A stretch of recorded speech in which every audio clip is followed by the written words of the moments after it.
이 시간 은혜 나눌 말씀은 누가복음 24장입니다.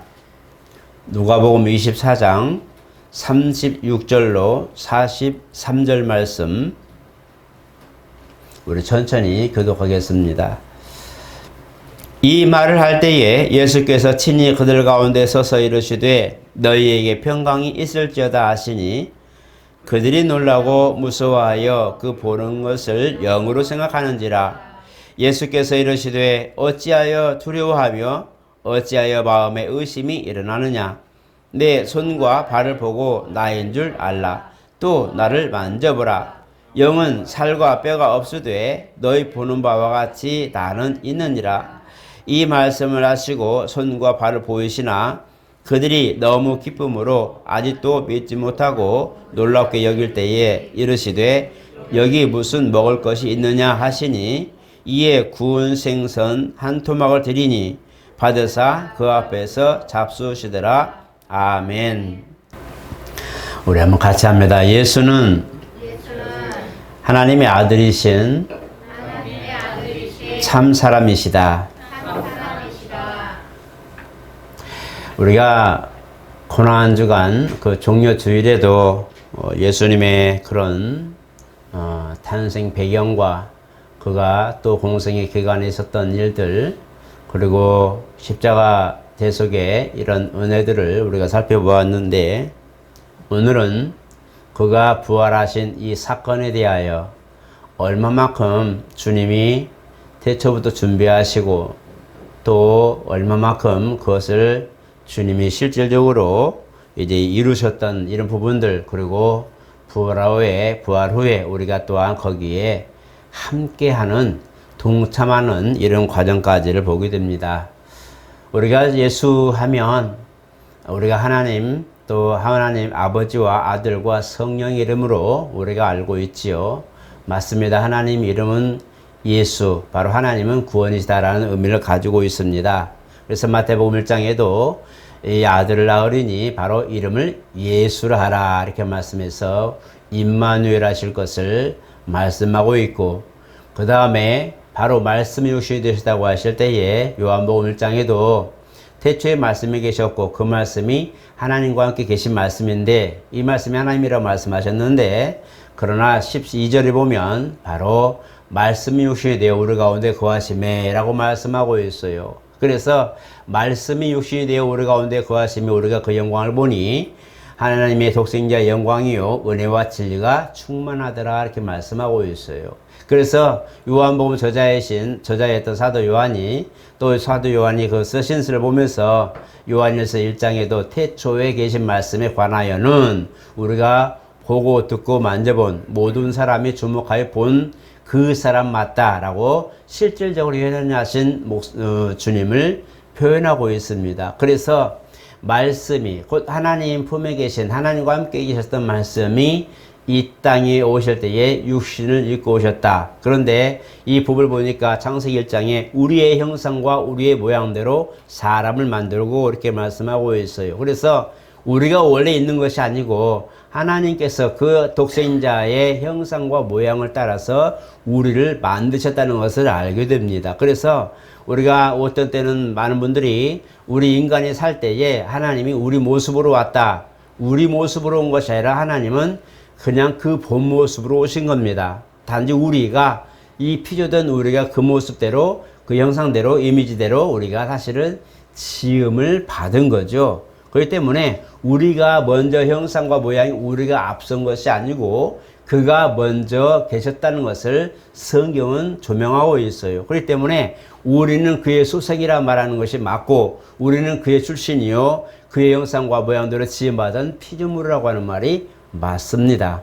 우리가 원래 계신 것이 우리가 원래 있던 것이 아니라 바로 주님이 먼저 계셨고 우리는 그의 본을 따라 우리가 지어졌다는 것을 창세기에는 정확히 말씀하고 있는 거죠. 그런데 중요한 건 뭐냐면 우리의 이 형질에 관한 문제입니다. 우리는 몸이 있고 또 지각이 있는 혼이 있고 그 다음에 영적 존재인 영이 있죠. 물론 헬라적으로는 육체와 영은 이분법으로 하고 히브리적으로 이제 영, 혼, 몸을 해서 삼문설로 합니다. 물론 여러 가지 그 찬반의 의미가 있지만 그러나 중요한 건 뭐냐면 어쨌든 우리는 지금 육체를 가지고 있는 우리의 모습이 현실적이라는 거죠. 주님이 말씀을 육신이 되셨다고 할 때에 실질적으로 그가 영으로 오신 것도 아니고 육체로 오셨다는 것을 말씀하고 있어요. 그래서 똑같은 주님도 십자가 달려서 창을 찌르실 때도 피를 흘리셨고 채찍이 맞거나 가시관을 썼을 때도 사실 피를 흘리신 모습을 보게 됩니다.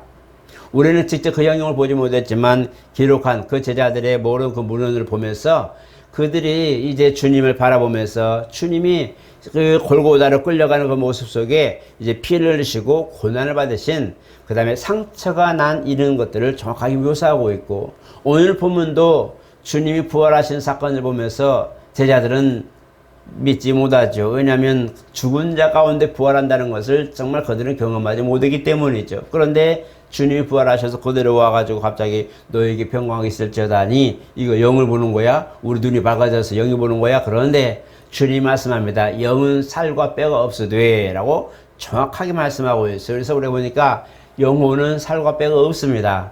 지적 감각과 그 다음에 영적 항구적인 존재인 영이 존재해서 함께 합해서 영혼이라 말하죠. 중요한 건 뭐냐면 이렇게 주님은 지금 내 손을 만져봐라. 그리고 너에게 먹을 것이 있냐? 가지고 생선, 구운 생선을 드리니까 오히려 그 생선을 드시고 계세요.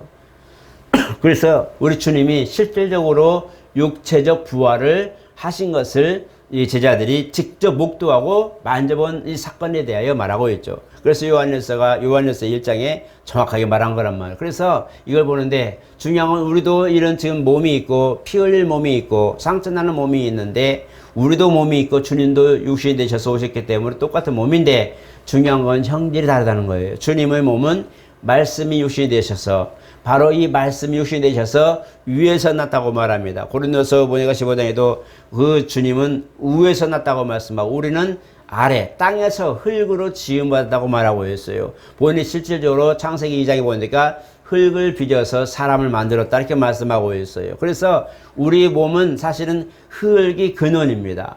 그래서 근본된 토지라고도 했는데 창세기 3장에 그랬는데 중요한 건 뭐냐면 우리는 흙에서 지음받은 흙으로 지음받은 육체를 가지고 있어요. 플래시라고 하죠.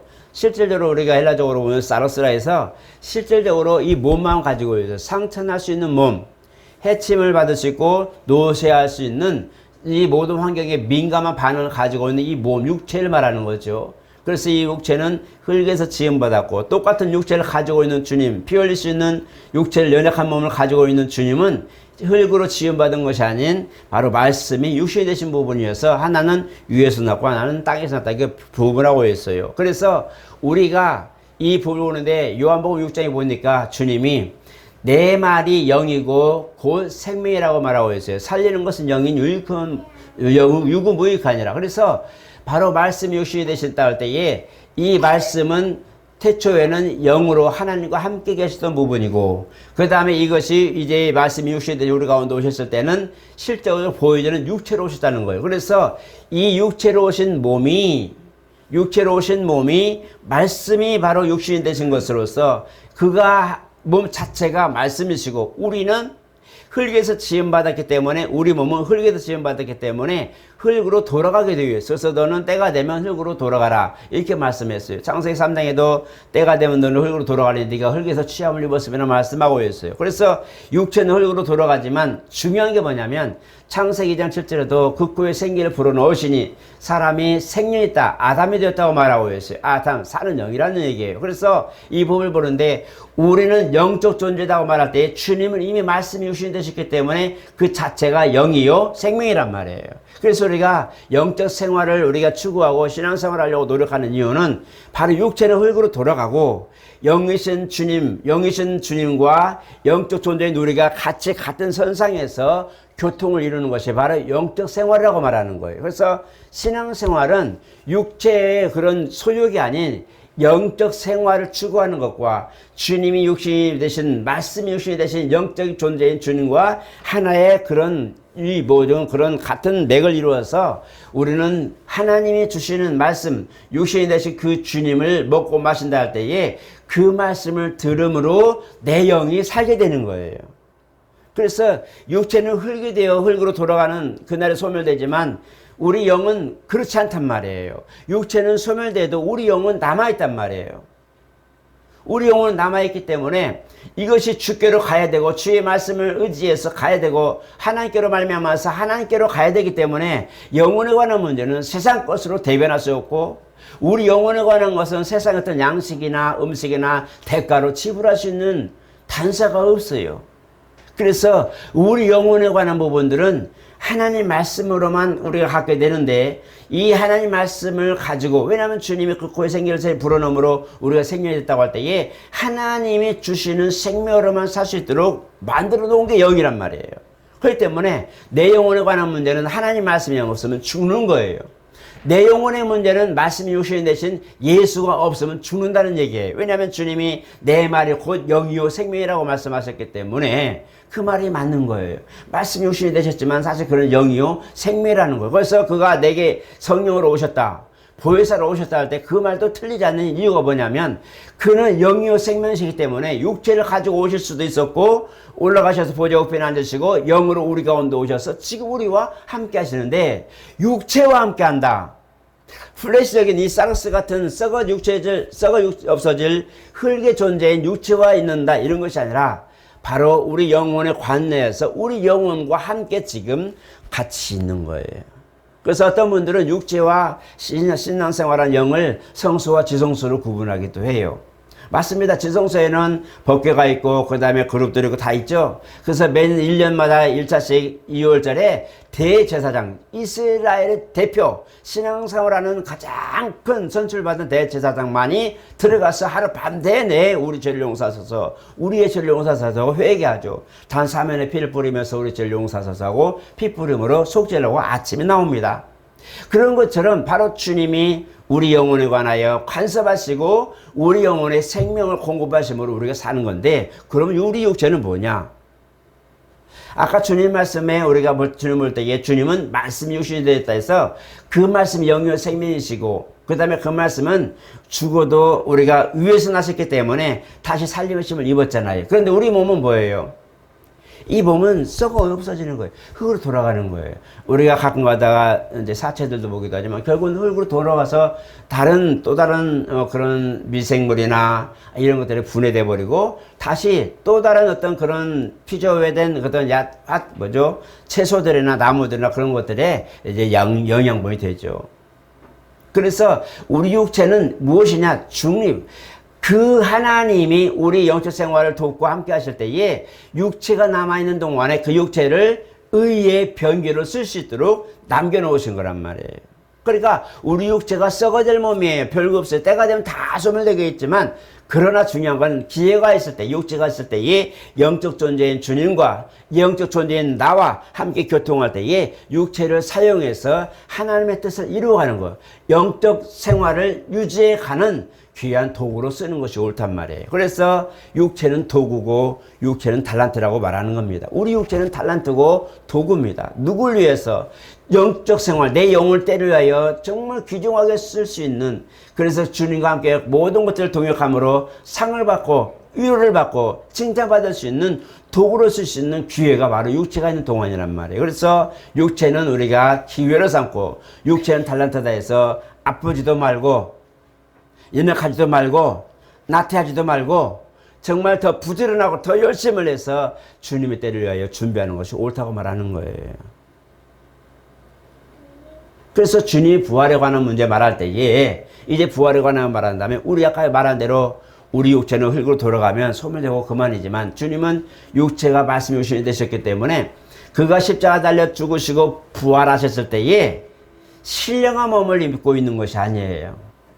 주님의 부활은 우리처럼 신령한 몸을 입니다. 데살로니가서 5장에 보면 그 자는 자들도 주와 함께 일어나고 그 다음에 그들이 먼저 일어나고 우리도 그와 함께 올라가서 공중에 끌어올려서 주님을 만난다고 하는데 이때 신령한 몸을 입는다고 말합니다. 부활이라는 것은 레저렉션이라고 하죠. 부활.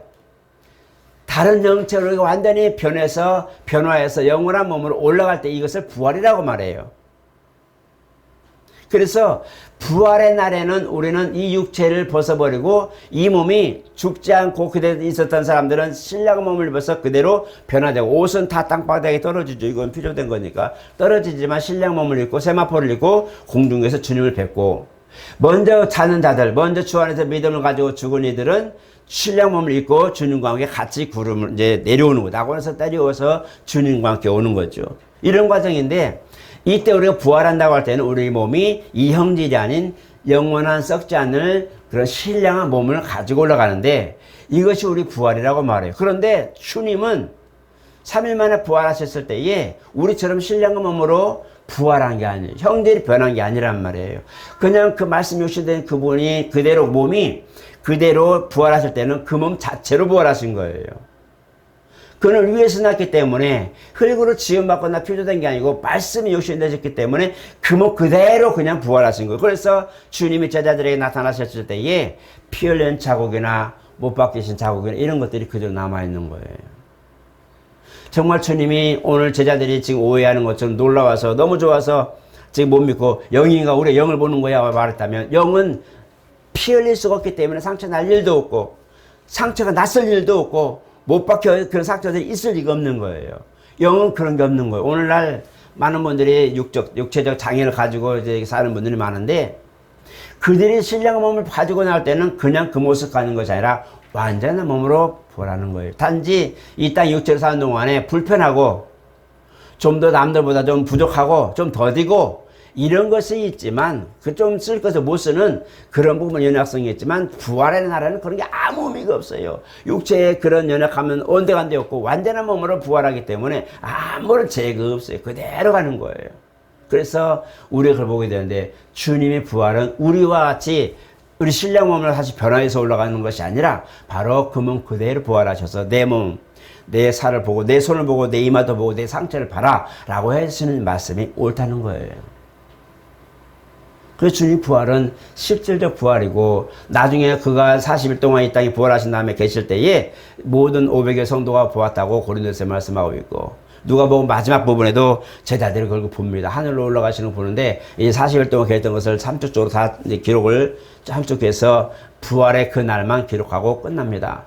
누가복음도 이 누가엔사도 누가도 보면서 예수님의 부활을 보고 있는 사람이에요. 승천하신 것까지 보고 계신 거예요. 그래서 이걸 보면서 그대로 올라가신 그대로 내려오리라고 했던 주님의 재림을 말씀하고 있는 거예요. 오늘 저 여러분들이 신앙생활하는 목표의 모든 기초는 바로 주님이 다시 살아나신 겁니다.